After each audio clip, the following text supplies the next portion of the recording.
আসসালামু আলাইকুম। ইনশাআল্লাহ আশা করি সবাই ভালো আছেন। আলহামদুলিল্লাহ আমিও ভালো আছি। যে যেখান থেকে আমার ভিডিওটা দেখছেন সবাইকে অসংখ্য ধন্যবাদ ও সবাই প্রতি ভালোবাসা রইল। সবাইকে জানাই পবিত্র ঈদুল আজহার শুভেচ্ছা অভিনন্দন, ঈদ মোবারক।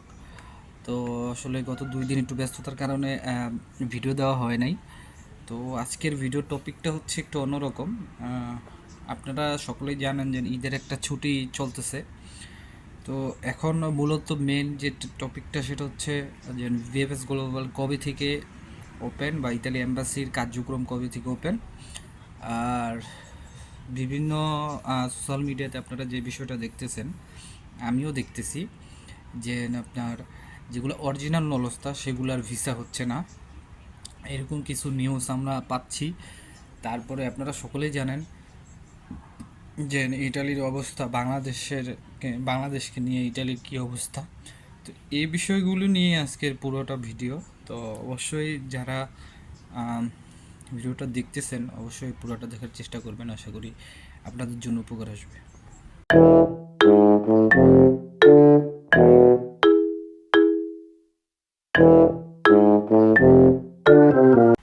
তো সব কিছুর জন্য আলহামদুলিল্লাহ। তো প্রথমে আমি যে বিষয়টা নিয়ে কথা বলতে চাই, ভিএফএস গ্লোবাল কবে থেকে ওপেন। দেখেন, ভিএফএস গ্লোবালের যে ছুটির যে তালিকাটা আছে সেটা যদি আপনারা একটু ফলো করেন তাহলে আপনার দেখতে পারবেন সেখানে লেখা আছে যে 17 এবং 18 তারিখে ভিএফএস গ্লোবাল বন্ধ থাকবে, কিন্তু 19 তারিখে কিন্তু লেখা নাই।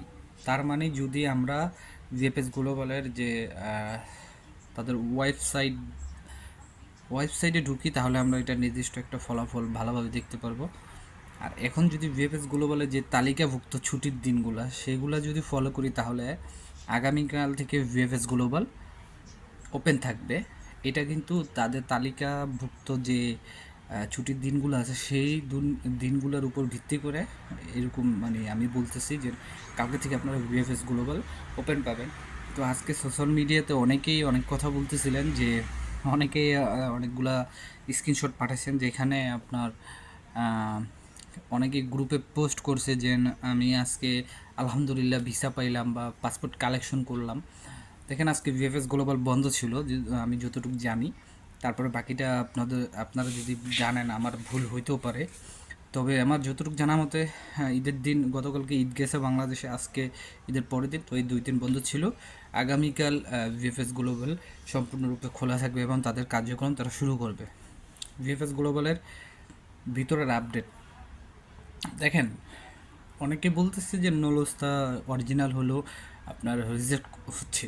আচ্ছা, সেখানে কিন্তু তারা কোথাও উল্লেখ করে নাই যে না আপনার নলস্তাটা অরিজিনাল, কিন্তু আপনাদের আমরা রিজেক্ট করে দিলাম, আমরা আপনাদের ভিসা দিব না। তারা কিন্তু সেখানে আপনাদের কোনো একটা কারণ দেখাইতেছে। ঠিক আছে, আমি মানলাম যে অরিজিনাল নলস্তা যেরকম আগে একটা ব্যাপার ছিল, কিন্তু এখন কিন্তু আর সেই ব্যাপারটা নাই। এখন তারা ব্যাপারটা অন্যরকম দেখাইতেছে। যেরকম আপনার অরিজিনাল নলস্তা, কিন্তু নলস্তা আপনার অরিজিনাল কিন্তু মালিক রেভোকারে করে ফেলাইছে।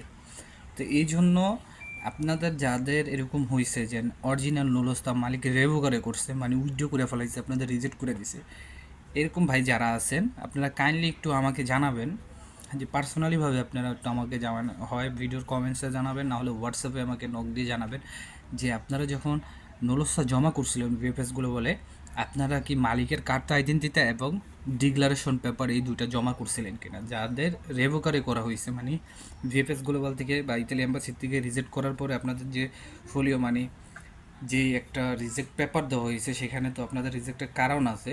তো সেখানে কি, যেহেতু রেভোকারের কথা বলা হয়েছে, সেহেতু আপনারা যদি কি বলে কার্তা আইডেন্টিটি এবং ডিক্লারেশন পেপার দিয়ে থাকেন তো অবশ্যই সেটা একটু আমাকে কাইন্ডলি জানাবেন।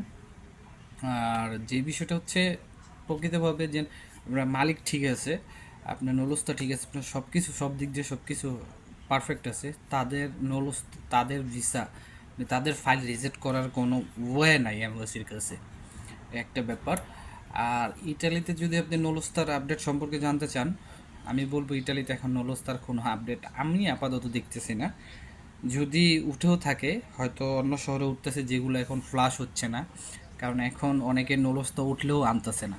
এটা কিন্তু একদম সত্যি কথা যে মালিকের নলস্তা উঠতেছে কিন্তু আনতেছে না। কেননা এখন আপনি অবশ্যই এটা আপনারা ভালো করে জানেন যে নলস্তা আনতে হলে সেখানে আপনার মিষ্টি খাওয়ানো লাগবে, সেই মিষ্টি আবার আপনার থেকে নেওয়া লাগবে।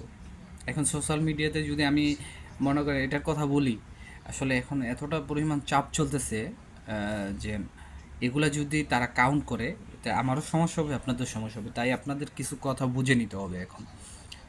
তো এইসব কারণেই মানে মালিকরে তাদের অর্থ প্রদান করতে হইব, বা যাদের দালালরে অর্থ প্রদান করতে হইব, দালাল যার থেকে আপনার নলস্তা নেবে তারা অর্থ প্রদান করতে হইব। তো এইসব কারণে এখন তার একটা বিভ্রান্তিকর অবস্থায় আছে, যার কারণে তারা কিন্তু এখন নলস্তাগুলি নিচ্ছে না। অনেক নলস্তা পইরা রইছে, অলরেডি ম্যাচ চলে যেতেছে।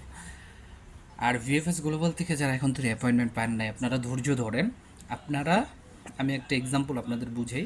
আপনাদের নলস্তা উঠছে ধরেন জানুয়ারির 1 তারিখে, তারা মার্চের 31 তারিখে মেইল করছেন, তাহলে অলরেডি জানুয়ারি 1 তারিখে উঠলে মার্চের 31 তারিখে মেল করছেন, তাহলে অলরেডি কিন্তু আপনাদের 3 মাস অলরেডি শেষ। মানে 3 মাস যেদিন শেষ হইব, আপনারা 90 দিনের মাথায় আপনারা মেল করছেন, তো আপনার নলস্তা কিন্তু আরও 3 মাস ম্যাথ থেকেই গেল।